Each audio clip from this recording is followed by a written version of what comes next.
इस वीडियो में हम बेसिक साइंसेस का सीरीज़ स्टार्ट कर रहे हैं, क्योंकि बिना फंडामेंटल्स समझे यूपीएससी का साइंस एंड टेक्नोलॉजी पोर्शन उसको प्रिपेयर करना काफ़ी डिफ़िकल्ट होता है।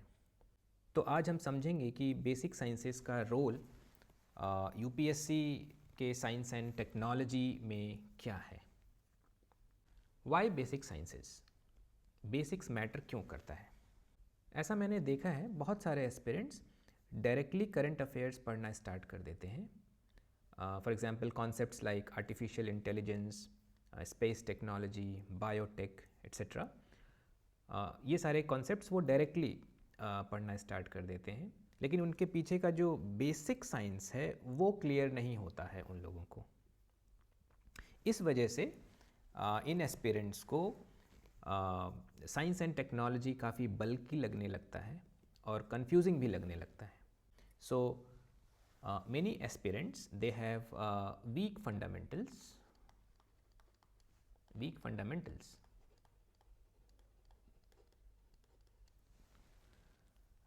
also they have current affairs overload. So overload of current affairs,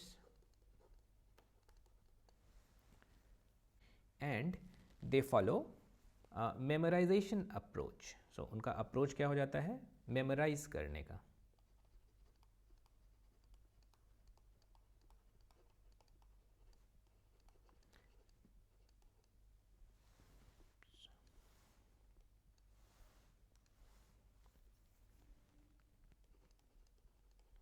memorisation approach हो जाता है काफ़ी एस्पिरेंट्स का।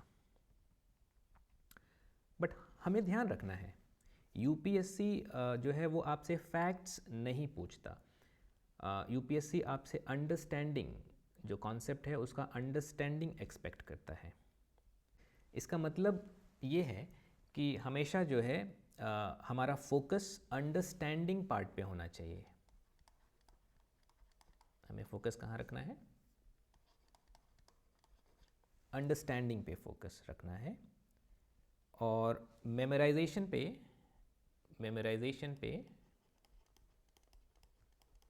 फोकस नहीं रखना है। अब ये समझ लेते हैं कि बेसिक साइंसेस हैं क्या, what are basic sciences.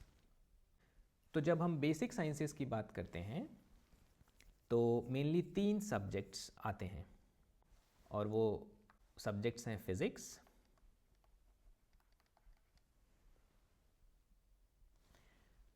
Chemistry and biology. Physics में हम concepts like motion, concept like force, waves, energy, so ये सब कॉन्सेप्ट हम लोग फिज़िक्स में समझेंगे। और हम लोग ये देखेंगे भी कि कैसे ये सारे कॉन्सेप्ट्स डायरेक्टली यूज़ होते हैं स्पेस टेक्नोलॉजी में, डिफेंस में, एनर्जी टेक्नोलॉजी में। तो हर जगह ये सारे कॉन्सेप्ट्स डायरेक्टली यूज़ होते हैं। केमिस्ट्री ये हमें हेल्प करेगा मटेरियल्स को समझने में, मटेरियल्स की प्रॉपर्टीज़ को समझने में, रिएक्शंस को समझने में, केमिकल रिएक्शंस को समझने में, बैटरीज़, फ्यूल्स,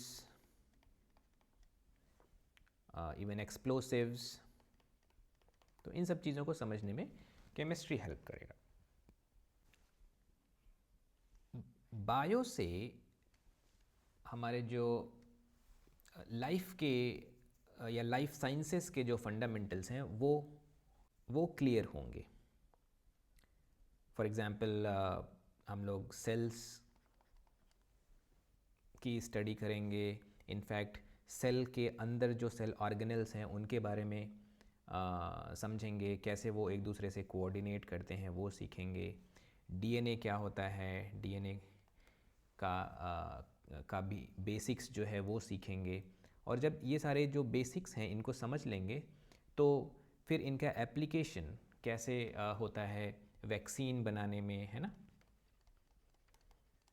या ओवरऑल जो बायोटेक है इसमें इनका किस तरीके से एप्लीकेशन होता है, वो समझना आसान हो जाता है हमारे लिए।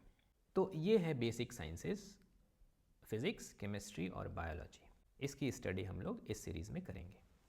सो अब हम देखते हैं कि क्या लिंक है बेसिक साइंसेस में और साइंस एंड टेक्नोलॉजी में। तो जब हम साइंस एंड टेक्नोलॉजी की बात करते हैं, साइंस एंड टेक्नोलॉजी, तो बेसिकली साइंस एंड टेक्नोलॉजी कोई अलग सब्जेक्ट नहीं है, ये बेसिक साइंसेस का ही अप्लाइड वर्जन है। सो साइंस एंड टेक्नोलॉजी में ये science represents basic science and technology represents its application of basic science here. So science and technology basically ये दो चीज़ों का ग्रुपिंग है, बेसिक साइंस का और उसके एप्लीकेशन का। सो बेसिक साइंस की प्रॉपर अंडरस्टैंडिंग होनी ज़रूरी है। उसकी अंडरस्टैंडिंग से, बेसिक साइंसेस की जब हमारी प्रॉपर अंडरस्टैंडिंग हो जाएगी तो इसकी अंडरस्टैंडिंग से अप्लाइड जो टेक्नोलॉजी है वो हम आसानी से समझ पाते हैं। इसके जो अप्लाइड टेक्नोलॉजी ये हम आसानी से समझ पाते हैं। तो बेसिक साइंसेस की प्रॉपर अंडरस्टैंडिंग से अप्लाइड टेक्नोलॉजी को समझना आसान हो जाता है। अगर बेसिक्स क्लियर हैं तो कोई भी नई टेक्नोलॉजी को समझना डिफ़िकल्ट नहीं होता। और ये हमेशा हमें ध्यान में रखना चाहिए that when basics are clear,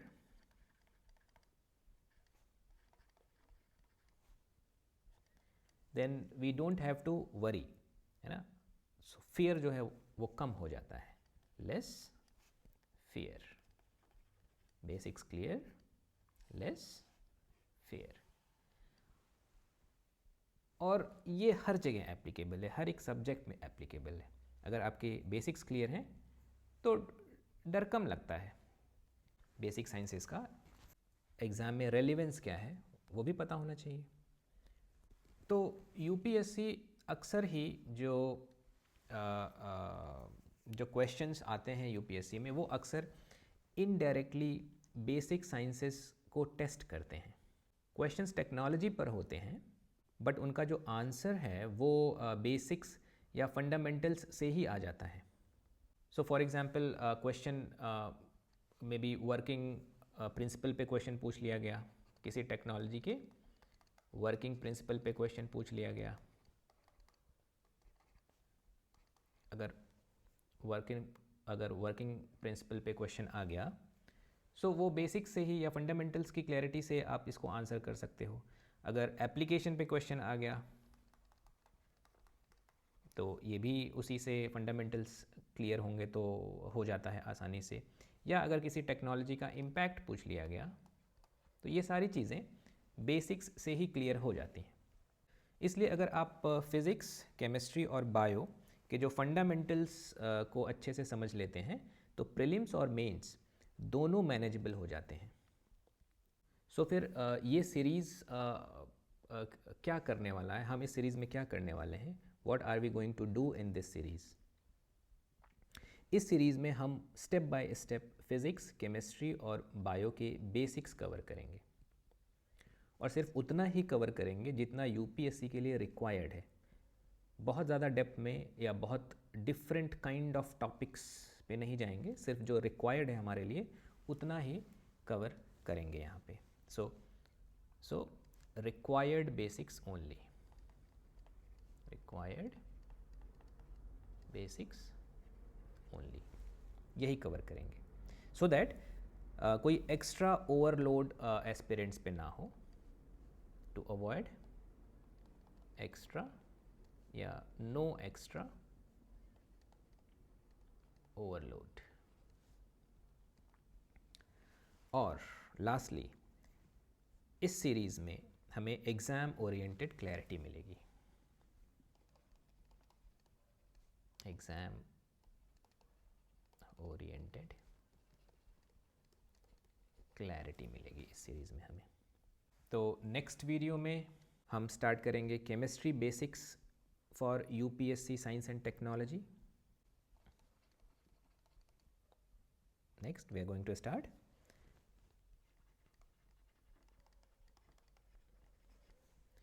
chemistry basics for UPSC.